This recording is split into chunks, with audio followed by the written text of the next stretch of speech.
So which way will the Cheesehead state turn? Joining us now is Congressman Tom Tiffany from Wisconsin's 7th District. Congressman, welcome. Well, it's great to join you guys, as always. Well, talk to us about these numbers. Why is Harris running behind Baldwin? It doesn't quite make sense as far as normal political logic goes. Yeah, you know, I would question some of the polling numbers in regards to Baldwin there, up by 7. I'm not so sure that that's the case, because you're seeing other polls that are showing virtually a dead heat between she and her opponent, Eric Hovde. And while I'm not be surprised if Baldwin's leading by a little bit, I also see that she's not cracking 50%. And but there are a lot of people that are Trump voters, and it's the great thing about when you look at, especially a district like mine that's largely rural, President Trump will draw people out that sometimes traditional Republicans don't always bring out. And that is part of what makes him so competitive in Wisconsin, which when he won in 2016, a Republican had not won Wisconsin since 1984. And it's because President Trump appeals to some of those people, especially in rural Wisconsin. Well, Congressman, say what you will about the trustworthiness of polls, but when you look at Kamala Harris's numbers, her highest number in Wisconsin showed her up by 9 points. She has clearly fallen from this honeymoon period based on those poll numbers, because now she's going from 9 to 3. Where is that differential coming from? Where is that rooted?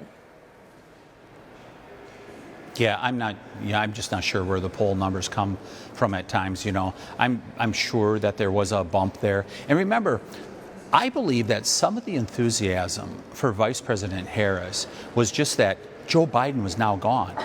They knew, the party insiders, the party rank and file, they knew they were going to get crushed with Joe Biden at the top of the ticket. They were just so grateful to see him go and be deposed that their enthusiasm, I believe, was for anybody that they could put up there. Well, I think I know the answer to this next question, but I want to ask you just in case. When you watch your liberal colleagues from the Hill, both on the Senate and the House side, when they show up at interviews and they talk about their candidate, Kamala Harris, there's just unmitigated enthusiasm. There's all this joy and good vibes and all of this happiness around the fact that Kamala Harris has replaced Joe Biden. Is that reflected behind the scenes, or is there any kind of concern that you're sensing amongst Democrats on the Hill about Kamala's candidacy at this point in the race? Yeah, I think they're very much concerned, and I think they're on pins and needles as we speak here with the debate coming up tonight. I think they're very much on pins and needles. How is she going to perform? But more importantly, how is she going to defend her record?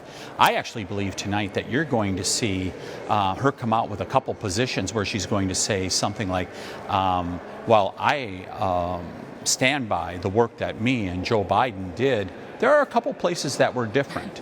And I think she's going to put a couple things out there tonight to try to assuage the concern of average Americans that are like, from what I've seen, she's far more liberal even than Joe Biden.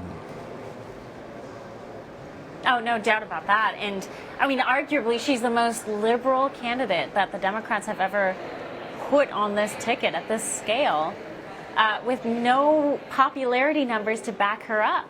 And that's just so remarkable about this election cycle. We very well could have someone in the White House who was the least popular Democrat on stage, who had the least qualifications, and yet she gets in through sheer luck, through the fact that they just didn't want Joe Biden taking the lead. And that's such a remarkable state of play, isn't it? For all our viewers asking where One America News is heading in the future, we would like to introduce you to OAN Live.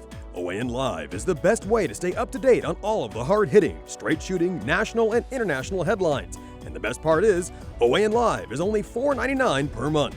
All the credible, honest, unbiased reporting One America News offers at a fraction of the cost of cable. Just go to OANN.com to easily sign up for OAN Live and stay informed.